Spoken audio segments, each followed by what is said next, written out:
इफिसियों की पत्री उसका 4 अध्याय അതിന്റെ 24-ാമത്തെ വാക്യം നമുക്ക് വായിക്കാം. का 24वां आयत को पढ़ना चाहूंगा. സത്യത്തിന്റെ ഫലമായ നീതിയിലും വിശുദ്ധിയിലും ദൈവാനുരൂപമായി സൃഷ്ടിക്കപ്പെട്ട പുതു മനുഷ്യനെ ധരിച്ചുകൊള്ളുവിൻ. और नए मनुष्यत्व को पहन लो जो परमेश्वर के अनुरूप सत्य की धार्मिकता और पवित्रता में सृजा गया है. അതിനു മുൻപ് പറയുന്നുണ്ട്, നിങ്ങൾ ഈ വഞ്ചനയുടെ ശിഥിലമാക്ക, നിങ്ങളുടെ പഴയ മനുഷ്യനെ ഉരിഞ്ഞു കളയണം. और इससे पहले कहता है कि तुम्हारा पुराना उस मनुष्यत्व को उतार कर फेंको.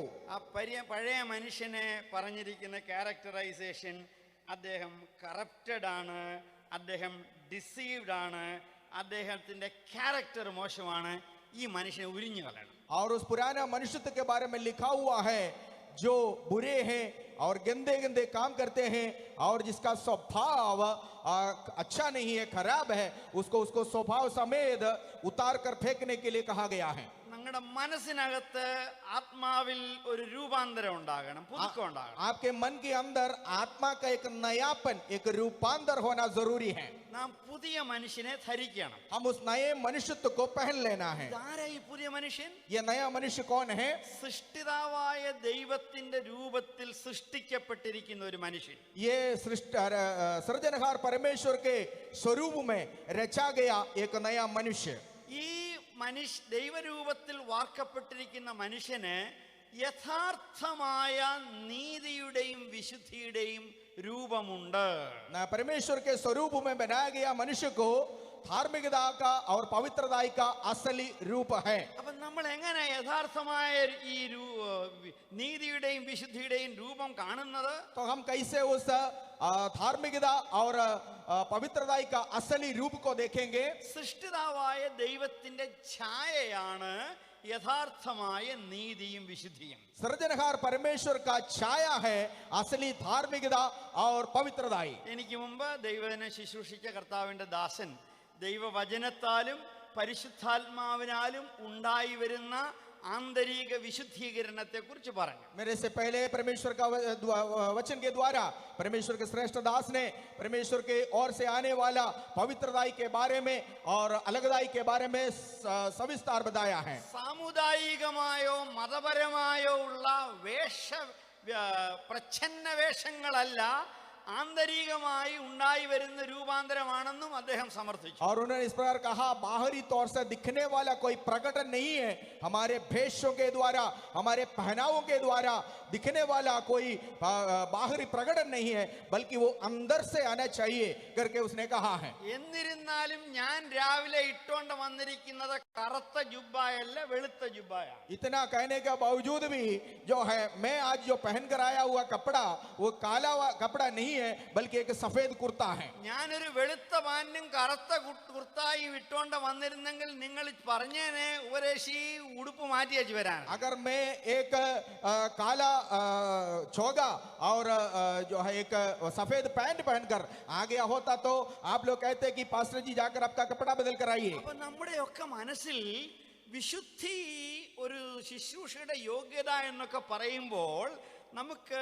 സാംസ്കാരികമായ ചില ചിഹ്നങ്ങളും അതിനകത്തുണ്ട്. तो जब हम पवित्रता के बारे में बताते हैं उस समय हमारे अंदर हमारे जो है कल्चर के अनुसार जो है कुछ बातें हमारे मन के अंदर पहले से ही बैठा हुआ है कि इस तरह की कपड़ा पहनकर चलना चाहिए. പണ്ടൊരു രാജാവ് ഭാരമേറിയ ഒരു സ്വർണ്ണ കിരീടം ഉണ്ടാക്കി.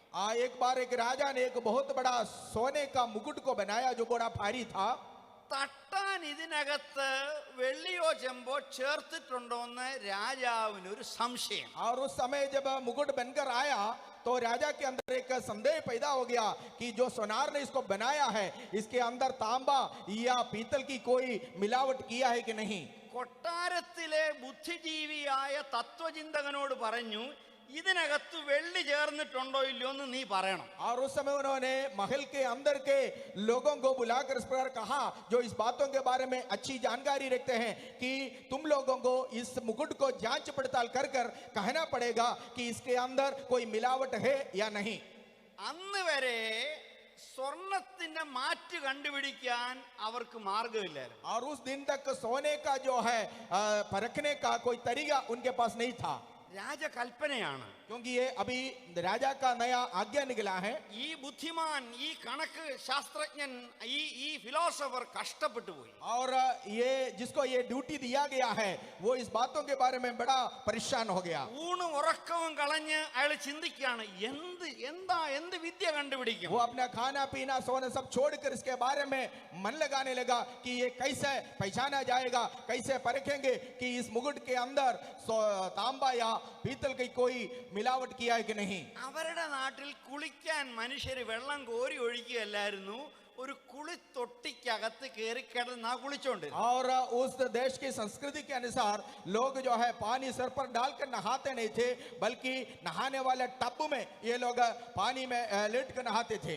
എങ്ങനെ രാജാവിന്റെ സ്വർണത്തിന്റെ നിജസ്ഥിതി കണ്ടുപിടിക്കുമെന്ന ചിന്തയോടെ ഇയാൾ ടബിൽ കയറിയപ്പോൾ പെട്ടെന്നൊരു കാഴ്ച കണ്ടു, കുറെ വെള്ളം വെളിയിലേക്ക് പോകുന്നു. और उस जैसे इसने इस विषय के बारे में सोच विचार कर रहा था, वो नहाने के लिए जैसे बाथ टब में चला गया है कि जब वो टंकी में उतरा तब उसको पता चला जैसे वो उस पानी में उतरा कुछ पानी टंकी से बाहर निकल गया है. അയാൾ നഗ്നനായി ഓടിയെന്നാ ചിലര് പറയുന്നേ. വിളിച്ചു പറഞ്ഞു, യുറേക്ക യുറേക്ക, ഞാൻ കണ്ടുപിടിച്ചു कुछ लोग എന്നുള്ളത്. कहते हैं कि वो तुरंत जो है अपना कपड़ा भी पहनना भूल गया, जिस कंडीशन में वो नहाने गया उसी कंडीशन में भागते हुए इस प्रकार उसने कहा यूरेका यूरेका, जिसका मतलब मैंने पहचान लिया है, मैंने पकड़ लिया है, मैंने ढूंढ निकाला है. കൊട്ടാരത്തിൽ ചെന്ന് കിരീടത്തിന്റെ അതേ തൂക്കമുള്ള സ്വർണവും വെള്ളിയും തൂക്കിയെടുത്തു. और उसने महल में जाकर उस मुकुट का उतना ही भारी सोना और चांदी अलग अलग करके तौल कर निकाला है. ഒരു തൊട്ടിയിൽ വെള്ളം നിറച്ചിട്ട് അദ്ദേഹം ആദ്യം സ്വർണം മുക്കി. उन्होंने पहले एक बर्तन में एक बाल्टी में पानी लाया और उस पानी में उस सोने का मुकुट डाला है. ഒഴുകിപ്പോയ വെള്ളം അളന്ന് മാറ്റി വെച്ചു. और जितना पानी बाहर गया निकला है उस पानी को नाप कर निकाल कर रखा है. പാത്രം വീണ്ടും നിറച്ച് വെള്ളി മുക്കി. और उसके बाद दोबारा उसने बाल्टी में पानी भरकर उसी में उतना चांदी जो तौल कर रखा था वो डाल दिया. ഒഴുകിപ്പോയ വെള്ളം അളന്ന് മാറ്റി उस വെച്ചു. समय भी जो पानी बाहर निकला उस पानी को नाप कर निकाल कर रखा है. അവസാനം സ്വർണ്ണ കിരീടവും വിട്ടു. और उसके बाद उसने जो है जो सोने का असली मुकुट है वो भी इसी प्रकार परख कर जो देखा है. ഒഴുകിപ്പോയ വെള്ളം അളന്നപ്പോൾ पानी जो निकल कर गया है उसको जब नाप कर निकाला देखा കിരീടത്തിന്റെ തൂക്കമുള്ള അത്രയും സ്വർണം പുറത്ത് കളഞ്ഞതിനേക്കാൾ കൂടുതൽ വെള്ളമാണ് കിരീടം വെളിയിൽ കളഞ്ഞത്. और उस समय उसने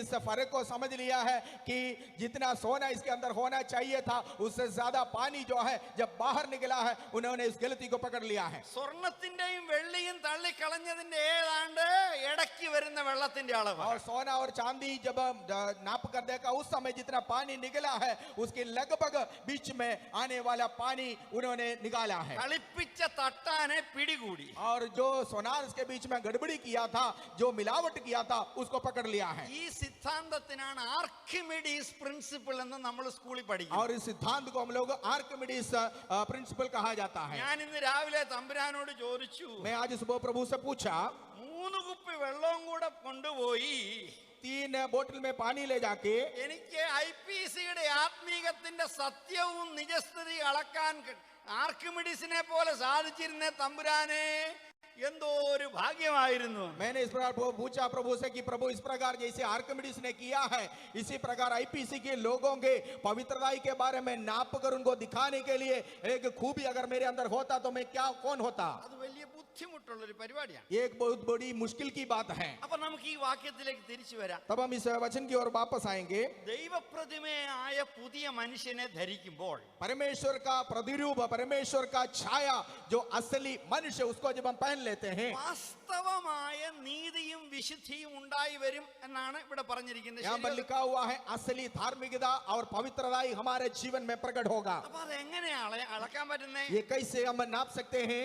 അപ്പൊ കഷ്ടപ്പെട്ടപ്പോൾ ഒരു ആശയം പിടികിട്ടി. तब इसके बारे में जब सोच विचार किया तब एक बात प्रकट हुआ. ഇവിടെ വിശുദ്ധിക്ക് ഉപയോഗിച്ചിരിക്കുന്നത് അസാധാരണമായ ഒരു പദമാണ്. यहाँ पर पवित्रता के लिए इस्तेमाल किया हुआ शब्द एक असाधारण पद है. ഇത് 13 പ്രാവശ്യമേ ഈ പദസമുച്ചയം പുതിയ നിയമത്തിൽ കാണുന്നുള്ളൂ. ये शब्द जो है जो पवित्रता के लिए इस्तेमाल किया गया है वो केवल 13 बार नया नियम में प्रकट होते दिखाई देता है. നിങ്ങൾ വിശുദ്ധിയെ കുറിച്ച് കേൾക്കുവാൻ തുടങ്ങിയപ്പോൾ മുതൽ ഹാഗിയോസ് ഖഡോഷ് ഇത്തരത്തിലുള്ള എബ്രായ യവനായ പദങ്ങൾ കേട്ട് കാണുക. आप जब पवित्रताई के बारे में सुना है तब हगियोस या खलोश करके यूनानी और इब्रानी शब्द को आपने देखा सुना. എന്നാൽ ഇവിടെ ഉപയോഗിച്ചിരിക്കുന്ന പദം, लेकिन यहाँ पर जो शब्द इस्तेमाल किया है പുതിയ നിയമത്തിൽ 13 പ്രാവശ്യം മാത്രം കാണുന്ന ഹൊസിയോസ്, ഹൊസിയോട്ടൈറ്റോസ് എന്ന പദങ്ങളാണ്. ഹൊസിയോസ് എന്ന പദങ്ങളാണ്. नया नियम में केवल 13 बार पाने वाला होसियोस टेक नामक एक शब्द है. അപ്പൊ എന്താണ് ഈ ഹൊസിയോസിന്റെ പ്രത്യേകത? तो ये होसियोस का मतलब क्या है? അത് മാത്രം പറഞ്ഞുകൊണ്ട് ഞാൻ ഇരുന്നോളാം. ये सिर्फ इसको मैं समझा कर बैठना चाहूंगा. ചില മനുഷ്യർ പറയുന്നത്, कुछ लोग कहते हैं ഈ പ്രത്യേക സമുച്ചയം പൗലോസ്ലീഹ എടുത്തിരിക്കുന്നത് അല്ലെങ്കിൽ പുതിയ നിയമത്തിൽ എടുത്തിരിക്കുന്നത് सांस्कारिकമായ പ്രയോഗങ്ങളിൽ നിന്നാണ്. ये विशेष शब्द जो पौलुस ने यहाँ पर लिखा है वो कुछ संस्कृति से तुलना कर कर या मिलाकर लिखा हुआ है. ഒരു അമ്പലത്തിൽ പൂജ ചെയ്യുന്ന വ്യക്തി കൃത്യനിഷ്ഠയോടെ കുളിച്ച് ഒരുങ്ങി പൂജാവസ്ത്രങ്ങൾ അണിഞ്ഞ് സ്ഥാനങ്ങൾ ചിഹ്നങ്ങൾ അണിഞ്ഞ് ചെയ്യേണ്ട കാര്യങ്ങളൊക്കെ കൃത്യമായിട്ട് ചെയ്താൽ അതിന് ഹൊസിയോസ് എന്ന് പറയാം. एक पुजारी जिसको पूजा पाठ करने के लिए नियुक्त किया गया है वो उस सेवकाई से पहले नहा धोकर उसका विशेष वस्त्र पहनकर अगर वो पंक्चुअलिटी के साथ उस सेवकाई को करता है तो उसको होसियोस आप कह सकता है. അയാൾ ദേവനെ ഇപ്രകാരം പൂജിക്കുമ്പോൾ അയാളുടെ മനസ്സിൽ എങ്ങനെ ദേവന്റെ സ്വർണം അടിച്ചോണ്ട് പോകാവുന്ന ചിന്തയാണെങ്കിലും വിശുദ്ധിക്ക് പ്രശ്നമില്ല അവിടെ. और वहां पर जब वो उस देवता का पूजा करता है उस समय यद्यपि उसके अंदर ये विचार निकल आता है कि मैं इसके बाद कैसे इस मूर्ति को उठाकर ले जा सकता हूं, तो भी वहां पर पवित्रताई के लिए कोई मान्य नहीं होता है, कोई मतलब नहीं होती है. ലക്ഷണപൂർവം ക്രമീകരണങ്ങൾ ചെയ്ത് വ്യവസ്ഥ അനുസരിച്ച് കാര്യങ്ങൾ ചെയ്താൽ അത് ഭയങ്കര വിശുദ്ധിയാണ് ഈ പർട്ടിക്കുലർ വാക്കിന്റെ നിയമത്തിൽ. इस शब्द के अनुसार भले अंदर कुछ भी नहीं है तो भी बाहरी तौर से प्रकटन में सब कुछ ठीक ठाक कर कर लोगों के अंदर विचार डालकर कि ये बड़ी भक्ति के साथ भय के साथ करता है, इस प्रकार एक विचार लोगों के हृदय के अंदर गया है तो वहां पर भक्ति के लिए भले कोई शब्द नहीं है तो भी लोग उसको मान लेते हैं. അതാണോ പൗലോസ്ലീഹ പറഞ്ഞേക്കുന്നത്? लेकिन क्या पौलुस की कहने का मतलब यह है സൃഷ്ടിതാവിന്റെ രൂപത്തിന് സാദൃശ്യമായിട്ടുള്ള നീതിയും വിശുദ്ധിയും എന്ന് പറയുമ്പോൾ ഇത്തരത്തിലുള്ള ചെപ്പടി വിദ്യകളെ കുറിച്ചല്ല പറഞ്ഞിരിക്കുന്നത്. और जब पौलुस प्रेरित यहाँ पर कहता है कि सृष्टिकर्ता परमेश्वर के स्वरूप और सादृश्य में असली धार्मिकता और पवित्रता ही प्रकट होना है करके जब कहते हैं तो बाहरी तौर से हेरा फेरी करने वाला प्रकट करने वाला कोई बातों के बारे में पौलुस नहीं मतलब रखते हैं. പഴയ നിയമത്തിലേക്ക് വരുമ്പോൾ जब हम पुराना नियम में आते हैं ഈ പ്രത്യേക പദ സമുച്ചയം ये विशेष पद जो है ദൈവജനത്തെ ആകമാനമായി ചിത്രീകരിക്കാൻ ഉപയോഗിച്ചിട്ടുണ്ട്. परमेश्वर के सारे लोगों के बारे में परमेश्वर के सारे लोगों को मतलब रखते हुए कहने वाले एक शब्द हैं. ഉദാഹരണത്തിന് 149 സങ്കീർത്തനത്തിന്റെ 1-ാം വാക്യം. एक उदाहरण के लिए मैं आपसे कहना चाहूंगा भजन संहिता 149 उसके पहले आयत को 149 സങ്കീർത്തനം 1-ാം വാക്യം. भजन संहिता 149 उसका पहले आयत में इस प्रकार लिखा हुआ है യഹോവയെ സ്തുതിപ്പീൻ, യഹോവയ്ക്ക് പുതിയൊരു പാട്ടും ഭക്തന്മാരുടെ സഭയിൽ അവന്റെ സ്തുതിയും പാടുവീൻ. യഹോവയുടെ ഭക്തന്മാരുടെ സംഘം, അത് ദൈവത്തിനെ ആരാധിക്കാൻ കൂടി വന്നിരിക്കുന്ന ഇസ്രായേലിനെ കുറിച്ച് ആകമാനമായി പറഞ്ഞിരിക്കുന്നത്. वहां पर लिखा हुआ है कि भक्तों की सभा में ये भक्तों की सभा जो कहा गया है वो प्रभु की आराधना करने के लिए इकट्ठा हो गया हुआ सारे इस्राएलियों के बारे में है. എന്നാൽ നമുക്കറിയാം ആരാധനയ്ക്ക് കൂടി വരുന്ന എല്ലാവരും ഈ ഹൃദയശുദ്ധിയോടും ഭക്തിയോടും ഒന്നും അല്ല വരുന്നത്. लेकिन हम जानते हैं कि आराधना में आम सभा में आने वाला सारे लोग इसी प्रकार का पवित्रताई के साथ नहीं आते हैं. പ്രവാചകൻ പറയുന്നു ഈ ജനം എന്നെ അധരം കൊണ്ട് ആരാധിക്കുന്നു, ഹൃദയം കൊണ്ട് മാറിയിരിക്കുന്നു. भविष्यद्वक्ता कहता है ये लोग होठों से मेरी आदर करता है लेकिन हृदय से वे लोग मेरे से बहुत दूर हैं. അങ്ങനെ ഇരിക്കുമ്പോൾ ഈ പഴയ നിയമത്തിൽ തന്നെ ആരാധക സംഘത്തിൽ ഒരു ചെറിയ പക്ഷത്തെ, ഒരു പ്രത്യേക കൂട്ടത്തെ മാത്രം ഈ ഹൊസിയോസ് എന്ന പദം കൊണ്ട് നിർവചിച്ചിട്ടുണ്ട്. इस प्रकार जब सारे लोग आराधना के लिए आया हुआ है तो भी उनमें से कुछ विशेष लोगों को मतलब रखते हुए ये होसियोस शब्द जो है यहाँ पर प्रेरित पौलुस कहा गया है. നിരവധി വാക്യങ്ങൾ ഒരെണ്ണം മാത്രം വായിക്കാം. 18-ാം സങ്കീർത്തനത്തിന്റെ 26-ാം വാക്യം. कई आयतें परमेश्वर के वचन में लिखा हुआ है, लेकिन सिर्फ एक आयत में आपके सामने पढ़ना चाहूंगा.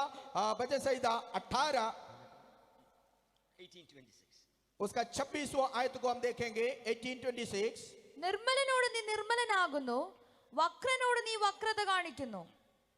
ഇനി 12-ാം വാക്യം വായിച്ചു. भजन संहिता 12:1. യഹോവേ രക്ഷിക്കണമേ, ഭക്തന്മാർ ഇല്ലാതെ പോകുന്നു, വിശ്വസ്തന്മാർ മനുഷ്യപുത്രന്മാരിൽ കുറഞ്ഞിരിക്കുന്നു. वहां पर लिखा हुआ है, हे यहोवा बचा ले, ഭക്തന്മാർ വിശ്വസ്തന്മാർ. क्योंकि वहां पर भक्त नहीं रहा और मनुष्यों में से विश्वास योग्य लोग मर मिटे हैं. ഭക്തിയും വിശ്വസ്തതയും ചേർന്നണങ്ങുന്ന മനുഷ്യർ ഇസ്രായേൽ സമൂഹത്തിലെ ഒരു ചെറിയ വിഭാഗത്തെ സത്യാരാധകരെ കുറിച്ച് പറഞ്ഞിരിക്കുന്നതാണ്. इसी प्रकार भक्त और विश्वास योग्य पूरे मंडली में नहीं थे, उनमें से कुछ लोग थे जो ये दोनों गुणों से भरपूर थे.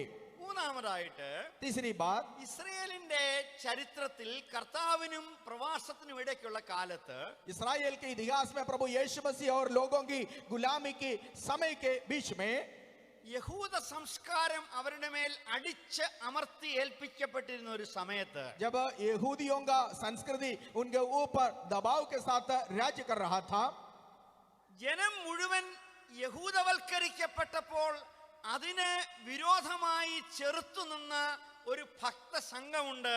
അവരെ വിളിക്കുന്നത് ഹസീദീം എന്നുള്ളതാണ്. जब सारे लोग इसी प्रकार यहूदी कानून व्यवस्था के अधीनता में रहने के लिए मजबूर किया गया, उस समय उसके विरोध में खड़े हुए कुछ लोगों को भी इसी शब्द से कहा गया है.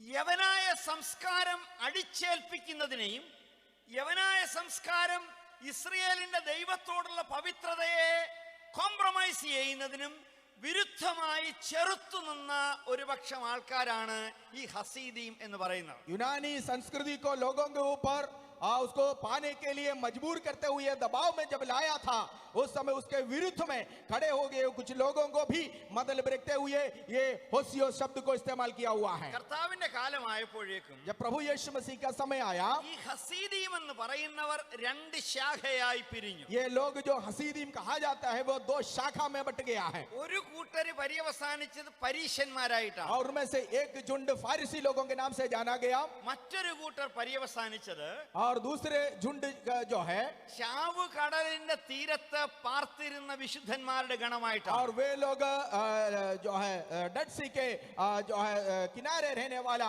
पवित्र लोगों के नाम से वे लोग बाद में जाना गया. പരീശന്മാരുടെയും ചാവുകടലിന്റെ തീരത്ത് പാർത്തിരുന്ന എസ്സീനികളുടെയും വിശുദ്ധിയെ അല്ല പുതിയ നിയമം മുൻപോട്ട് തള്ളിവിടുന്നത്. और फरीसी लोगों के और बाद में डेड सी के किनारे में रहने वाला उन पवित्र लोगों के बीच के जो है उनके जीवन में आया हुआ वो पवित्रता नहीं है, नया नियम कहने वाली पवित्रता. പിന്നെന്താണ് ദൈവാനുരൂപമായി നിർമ്മിക്കപ്പെടുന്ന നീതിയുടെ സത്യമായ വിശുദ്ധി എന്ന് പറയുന്നത്? फिर परमेश्वर का वचन कहने वाला वो पवित्रता जो परमेश्वर के समानता में बनाया गया, मनुष्य के अंदर प्रकट होने वाला असली सच्चाई और धार्मिकता और पवित्रता क्या है. അത് റോമാ സംസ്കാരത്തിന്റെ ചിഹ്നമായി കാണുവാൻ എനിക്ക് സാധിക്കത്തില്ല. और मैं इस बात को एक रोमी जो है लोगों के या रोमियों के एक संस्कृति के रूप में मैं देख नहीं सकता. കാരണം സത്യമായ ഈ നീതിയും വിശുദ്ധിയും ദൈവ രൂപത്തിന്റെ മനുഷ്യ സ്വഭാവങ്ങളാണ്. क्योंकि ये धार्मिकता और ये पवित्रता परमेश्वर का स्वभाव का जो है छाया है. അതുകൊണ്ട് സംസ്കാരത്തിന് അനുയോജ്യമായ ജീവിതമായിരിക്കണമെന്നില്ല. इस कारण संस्कृति के अनुसार का एक जीवन नहीं है. ദൈവത്തിന്റെ ദാസൻ പറഞ്ഞതുപോലെ മതഭക്തി ആയിരിക്കുവാൻ സാധിക്കത്തില്ല. और ये कभी भी एक धर्म के प्रति कहने वाला भक्ति नहीं हो सकता.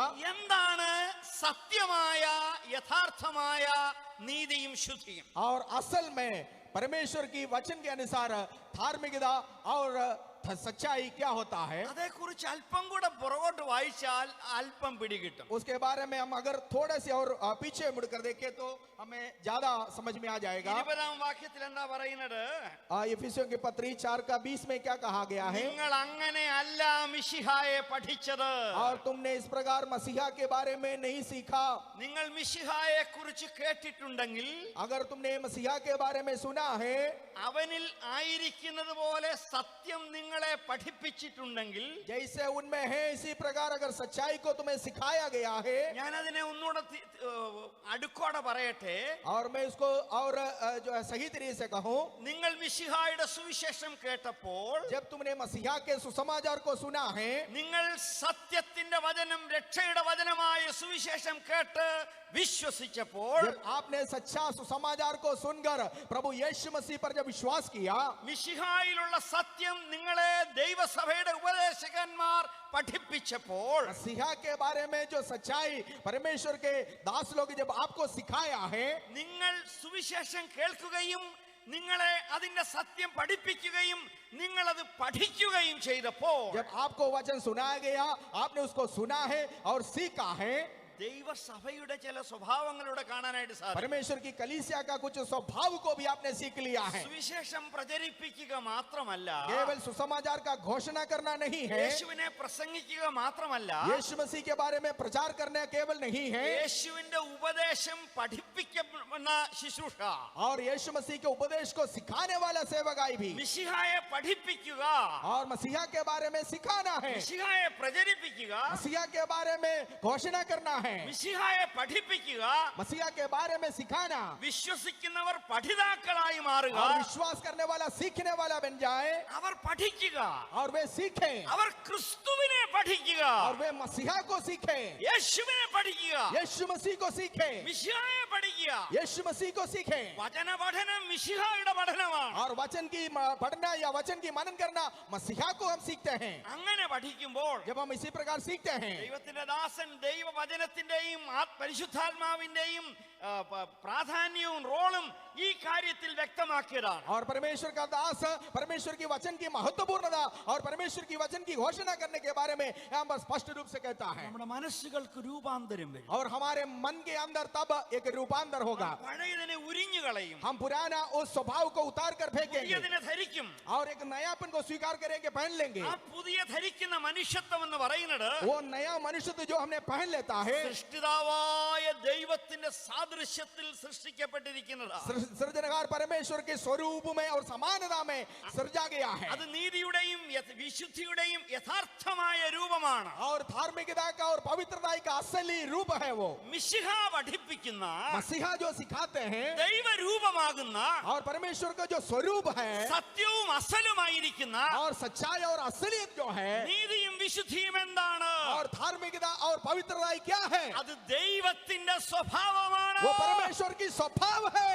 അതുകൊണ്ടാണ് ഇത്രയും നേരം ഞാൻ ഇന്നതല്ല എന്ന് പറഞ്ഞുകൊണ്ടിരുന്നത്. और इसलिए मैं अभी तक जो हम समझ करके हुए हैं वो नहीं है कर कह रहा था. നമുക്ക് യോശിയ രാജാവ് കണ്ടെത്തിയ അവർ കണ്ടുപിടിച്ച് കൊണ്ടുകൊടുത്ത ഒരു പുസ്തകത്തെ കുറിച്ച് വായിച്ചില്ല. और हम यहाँ पर एक किताब के बारे में पढ़ा है जो योशिया राजा ने ढूंढ निकाल कर पाया है. ദേവാലയം ക്ലീൻ ചെയ്യുമ്പോൾ അവർക്ക് അതിന്റെ ട്രഷർ റൂമിൽ നിന്നൊരു പുസ്തകം കിട്ടി. और जब परमेश्वर के मंदिर की साफ सफाई कर रहा था उस समय वहां से उन्होंने एक किताब को पाया ആ പുസ്തകം കൊണ്ട് അരമനെ ചെന്നല്ലോ. और उस किताब को लेकर राजमहल में चला गया. ഏത് പുസ്തകം കിട്ടി? कौन सी किताब मिला है? പലരും അഭിപ്രായപ്പെടുന്നു, എനിക്ക് അതിനെ കുറിച്ച് കൂടുതൽ कुछ വ്യക്തതയൊന്നും. लोगों को अलग अलग विचार है उसके बारे में. പല പണ്ഡിതന്മാർ അഭിപ്രായപ്പെടുന്നത് कई लोग उसके बारे में इस प्रकार कहते हैं. ഇവർ കണ്ടെത്തിയ പുസ്തകമാണ് ആവർത്തന പുസ്തകം. और ये लोग जो पाया हुआ किताब व्यवस्था विवरण की किताब है. ഇവർ കണ്ടെത്തിയ പുസ്തകം ആവർത്തന പുസ്തകമായിരിക്കാൻ സാധ്യതയുണ്ട്. और जो किताब उस समय मंदिर से मिला है वो हो सकता है व्यवस्था विवरण की पुस्तक हो. ചിലര് പറയുന്ന വേണ്ട, അത് പറഞ്ഞൊരു കാര്യം. ആവർത്തന പുസ്തകം ആയിക്കൊള്ളട്ടെ. और कुछ लोग कहते हैं ये व्यवस्था विवरण की पुस्तक है.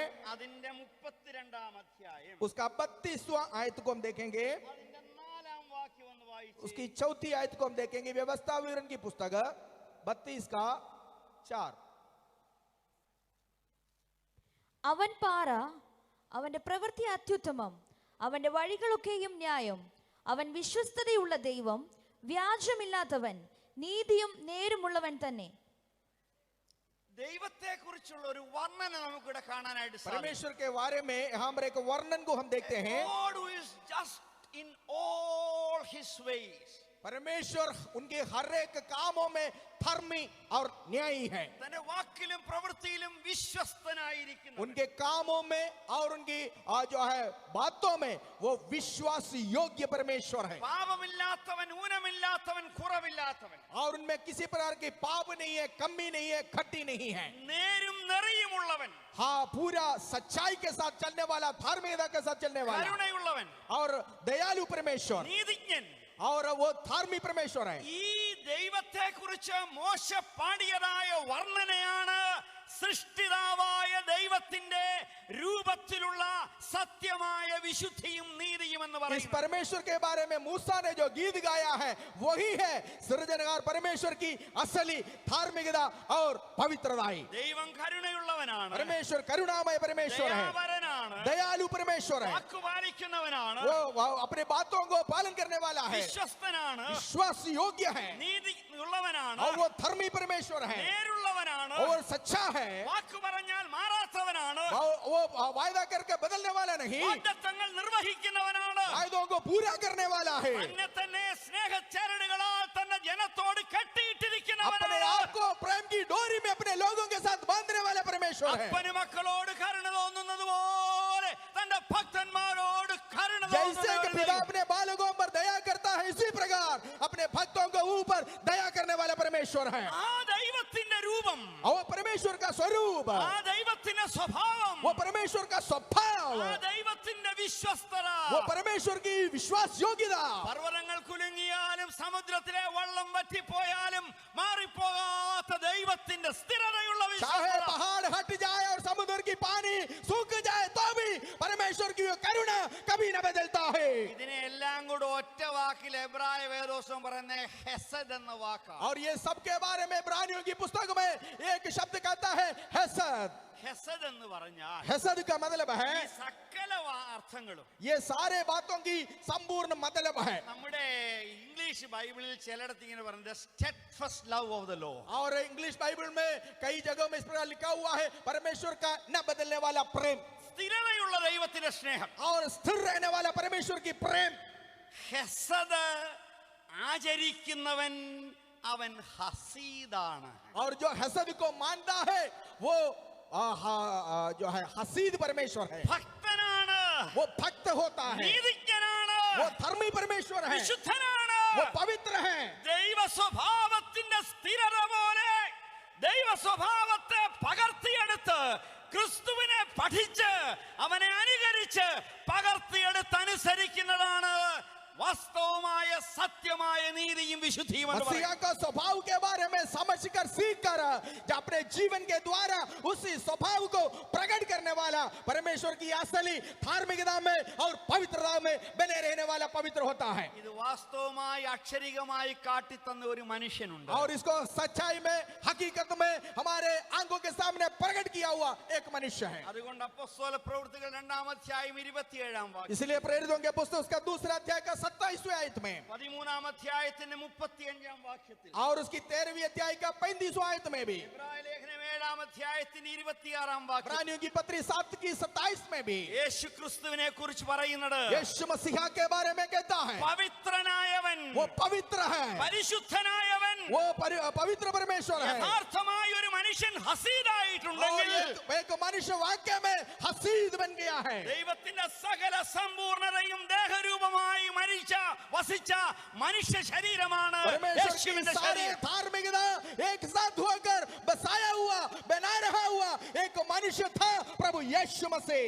ഇത് ദൈവ സ്വഭാവമാണ്. ये परमेश्वर की स्वभाव है. അതുകൊണ്ടാണ് വെളിപ്പാട് പുസ്തകത്തിന്റെ 15-ഉം 16-ഉം അധ്യായങ്ങളിൽ ദൈവ പരിശുദ്ധിയെ ഈ വാക്കുകൊണ്ട് വർണ്ണിച്ചിരിക്കുന്നു. इसलिए वह प्रकाशित वाक्य उसका 15 और 16 आयत में परमेश्वर की पवित्रताई को इस शब्द के बारे द्वारा प्रकट किया गया है. വെളിപ്പാടിന്റെ 15-ന്റെ 4-ലും 16-ന്റെ 5-ലും ദൈവത്തെ വിശുദ്ധനെന്ന് പ്രഖ്യാപിച്ചിരിക്കുന്നത് ഈ പദത്താലാണ്. प्रकाशित वाक्य 15 का 4 और 16 का 6 में इस प्रकार परमेश्वर को पवित्र कर कहने का कारण ही है. പൗലോസ് പറയാ, प्रेरित पौलुस कहता है തെസ്സലോനിക്കരോട് പറയുക, थिस्सलुनीकियों के पवित्र लोगों से कहता है, ഞങ്ങൾ നിങ്ങളുടെ ഇടയിൽ ശുശ്രൂഷിച്ചപ്പോൾ हम जब तुम्हारे बीच में सेवा किया, എത്ര നീതിജ്ഞരും വിശുദ്ധരുമായി ഞങ്ങൾ हम ശുശ്രൂഷിച്ചു. कितने धर्मी और पवित्र लोग होकर तुम्हारे बीच में सेवा किया. 1 തെസ്സലോനിക്കർ 2:10 ഞാൻ ഉദ്ധരിച്ചത്. पहला थिस्सलुनी 2:10 है जो मैंने आपको कहा है. എന്താണ് പൗലോസ് ശ്ലീഹ പറയുന്നത്? पौलुस प्रेरित यहाँ पर क्या कहता है? ഞങ്ങൾ ക്രിസ്തുവിനെ കേട്ടു, हम प्रभु यीशु मसीह के बारे में सुना, ഞങ്ങൾ ക്രിസ്തുവിൽ നിന്ന് പഠിച്ചു, हम यीशु मसीह से सीखा, ഞങ്ങൾ ക്രിസ്തുവിനെ കുറിച്ച് പഠിച്ചു. हम प्रभु यीशु मसीह के द्वारा समझ लिया है. ദൈവത്തിന്റെ മാറ്റമില്ലാത്ത സ്വഭാവങ്ങൾ ദേഹരൂപമായി വസിക്കുന്ന ദൈവപുത്രനെ ഞങ്ങൾ പഠിച്ചു. परमेश्वर का स्वभाव को संपूर्ण तरीके से प्रकट करने वाला परमेश्वर का पुत्र प्रभु यीशु मसीह के बारे में हमने अच्छी तरह शिक्षा प्राप्त किया. ദൈവത്തിന്റെ രൂപമായവനെ ഞങ്ങൾ കണ്ടു, परमेश्वर का स्वरूप प्रभु यीशु को हमने देखा है അവനെ ഞങ്ങൾ പ്രസംഗിക്കുന്നു, और उसके बारे में हम प्रचार करते हैं അവനെ ഞങ്ങൾ പ്രചരിപ്പിക്കുന്നു, और उसके बारे में हम घोषणा करते അവനെ हैं ഞങ്ങൾ പഠിപ്പിക്കുന്നു. और उसके बारे में हम सिखाते हैं. അവൻ ദൈവസത്തയാകയാ, और वो परमेश्वर स्वयं है അവന്റെ പ്രതിനിധികളായ എളിയവരായ और ഞങ്ങൾ उसका प्रतिनिधि हम जो हैं. സുവിശേഷവുമായിട്ട് വന്നപ്പോൾ सुसमाचार लेकर जब हम तुम्हारे पास आया ഈ സന്ദേശം ഞങ്ങളായി തീർന്നു. और ये संदेश हम अपने आप बन गए हैं. ദൈവത്തിന്റെ സ്വരൂപം, यहाँ परमेश्वर का समानता ദൈവത്തിന്റെ സ്ഥിരത, और परमेश्वर की स्थिरता, ദൈവത്തിന്റെ കരുണ, परमेश्वर की दया ദൈവത്തിന്റെ ആർദ്രത, और परमेश्वर की हालेलुया कृपा ദൈവത്തിന്റെ നീതിജ്ഞത, और परमेश्वर की धार्मिकता, ദൈവത്തിന്റെ വിശ്വസ്തത, परमेश्वर की विश्वास योग्यता യേശുക്രിസ്തു ആൾരൂപണയായി തീർന്നു. और यीशु मसीह के शरीर में जीवन में संपूर्ण तरीके से प्रकट हो गया. തെസ്സലോനിക്കരായ നിങ്ങളുടെ ഇടയിൽ സുവിശേഷകരായ ഞങ്ങളായി തീർന്നു. और थिस्सलुनीकियों के तुम लोग विश्वासी लोग तुम्हारे बीच में हम संदेश का हालेलुया हमारे जीवन में जीवन के द्वारा पूरा पूरा प्रकट कर दिया. എന്റെ വാത്സല്യ സഹോദരങ്ങളെ, हालेलुया मेरे परमेश्वर के दास लोगों, തീത്തോസിന് ലേഖനം എഴുതുമ്പോൾ जब प्रेरित पौलुस तीतुस के लिए पत्री लिखता, 1 അധ്യായം 8 വാക്യത്തിൽ उसका पहला अध्याय 8वीं आयत में സഭയുടെ അധ്യക്ഷന്മാരുടെ ഗുണഗണങ്ങൾ പറയും. कलीसिया के अध्यक्षों के बारे में जब लिखकर आता है, उनके गुणों के बारे में वहां पर लिखा हुआ है.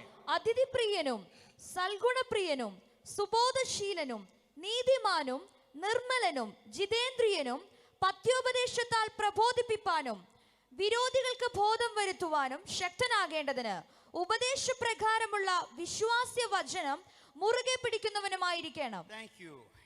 ഈ പറഞ്ഞേക്കുന്ന എൽഡേഴ്സിന്റെ ഗുണഗണങ്ങളൊക്കെ ये कहा गया हुआ कलीसिया के प्रधानों का गुण जो है പൗലോസ്ലിയ തെസ്സലോനിക്കർക്ക് കാണിച്ചു കൊടുത്ത രീതികളാണ് തീത്തോസിന്റെ ലേഖനത്തിൽ എഴുതി. प्रेरित पौलुस अपने जीवन के द्वारा थिस्सलुनीकियों की कलीसिया को प्रकट कर दिया हुआ दिखाया हुआ उन गुण हैं यहाँ पर तीमुथियुस की पत्री के द्वारा जो लिखा गया है. വാത്സല്യ സഹോദരി സഹോദരന്മാരെ, मेरे प्यारे भाई बहनों, ദൈവം എങ്ങനെ തന്റെ സ്വഭാവത്തെ, തന്റെ മൂർത്തിയെ, തന്റെ ആളത്വത്തെ ഗുണഗണങ്ങളാൽ കാണിച്ചിരിക്കുന്നുവോ, परमेश्वर कैसे अपने रूप को, अपने स्वभाव को, अपने गुणों को प्रकट कर दिया. ദൈവത്തിന്റെ രൂപഗുണങ്ങളും സാരാംശവും എങ്ങനെ മനുഷ്യരൂപമെടുത്ത് യേശുക്രിസ്തുവിൽ വസിച്ചുവോ, परमेश्वर का संपूर्ण स्वभाव, परमेश्वर की आदतें, परमेश्वर की गुण कैसे यीशु मसीह जो देहधार होकर मनुष्य बनकर आया उनमें प्रकट हुआ है. യേശുവിന്റെ സുവിശേഷം കേൾക്കുകയും പഠിക്കുകയും അവനിൽ നിന്ന് പഠിക്കുകയും ചെയ്തവർ എങ്ങനെ ആ രൂപത്തിലേക്ക് മാറിക്കൊണ്ടിരുന്നുവോ, यीशु मसीह के वचन सुनकर, उनको सीखकर, उनको समझकर, उनके पीछे चलने वाला कैसे उस असलियत की ओर बदलता गया.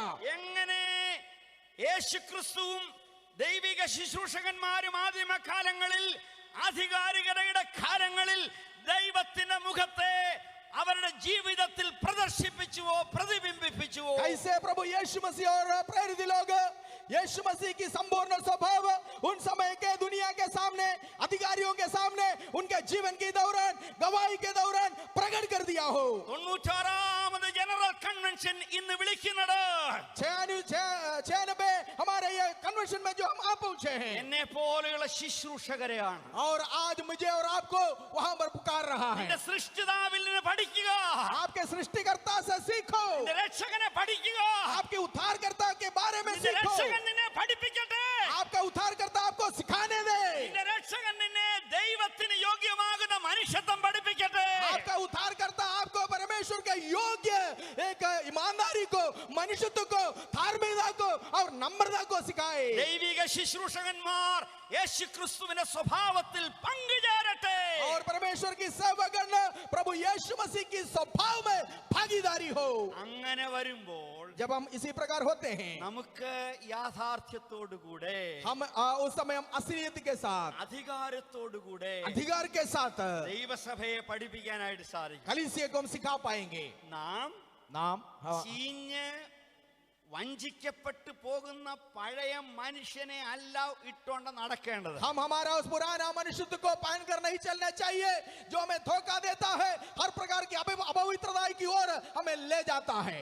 ഇന്നലെ രാത്രിയിൽ ഇട്ടോണ്ട് കിടന്ന ഹൗസ് കോട്ടോ കൈലിമുണ്ടോ ഉടുത്തോണ്ട് ഇവിടെ ആരെങ്കിലും कल വന്നിരിപ്പുണ്ടോ? रात में आप पहन कर सोए हुए कपड़ा पहन के यहाँ पर कोई भी व्यक्ति मौजूद है आज?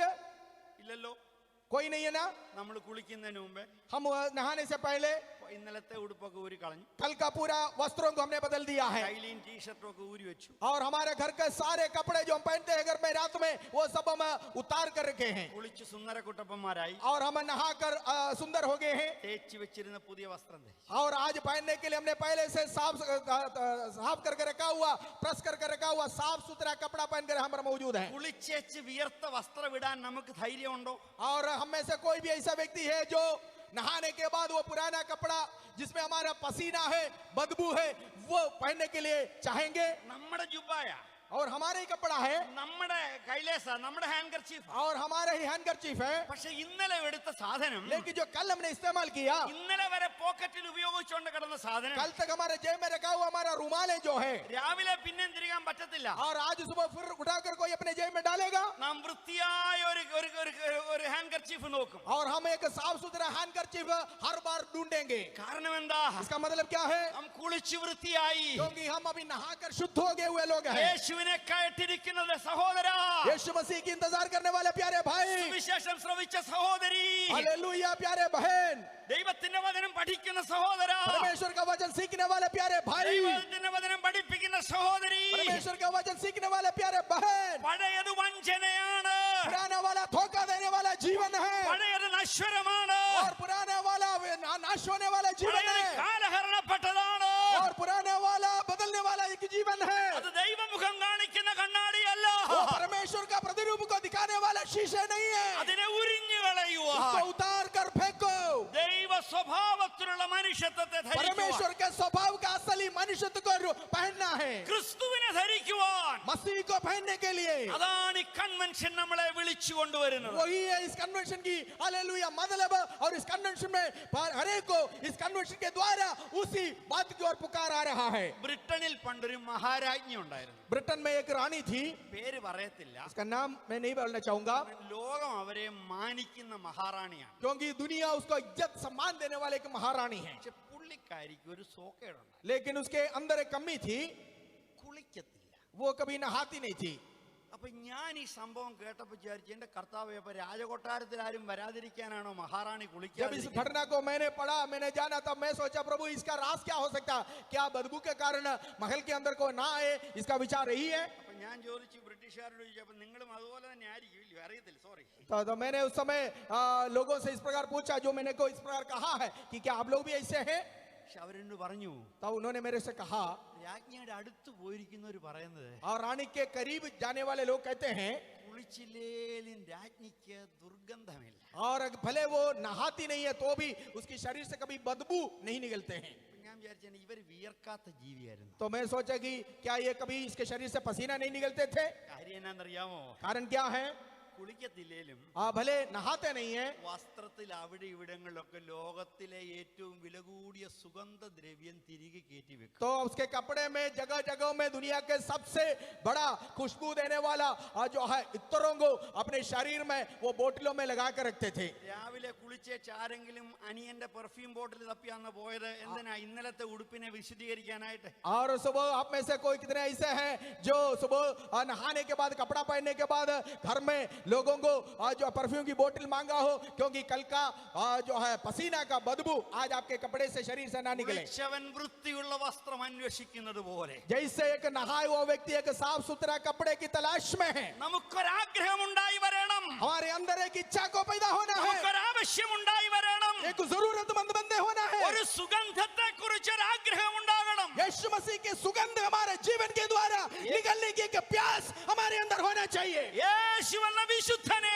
ധരിക്കണം. यीशु मसीह जो पवित्र है उसको हमें पहनना है, അവൻ ദൈവത്തിന്റെ രൂപമാണ്. क्योंकि वो परमेश्वर का स्वरूप है। ഞാൻ അവനിലായിരിക്കും, मैं उनमें हूँ, ഞാൻ അവനിൽ വസിക്കും, मैं उनमें रहूंगा, ഞാൻ അവനെ ധരിക്കും. मैं उसको पहन लूंगा അവന്റെ വാസന എന്റെ മനുഷ്യബന്ധങ്ങളിൽ കൂടെ വെളിയിൽ വരും. और उसका सुगंध मेरे जीवन के द्वारा प्रकट होगा। ഈ കൺവെൻഷൻ നമുക്ക് അതിലേക്ക് വഴി കൈപിടിച്ച് നടത്തട്ടെ. ये महासम्मेलन हमें उस बात की ओर हाथ आगे लेकर चले। ദൈവത്തിന് മഹത്വം ഉണ്ടാകട്ടെ. परमेश्वर के नाम की महिमा हो।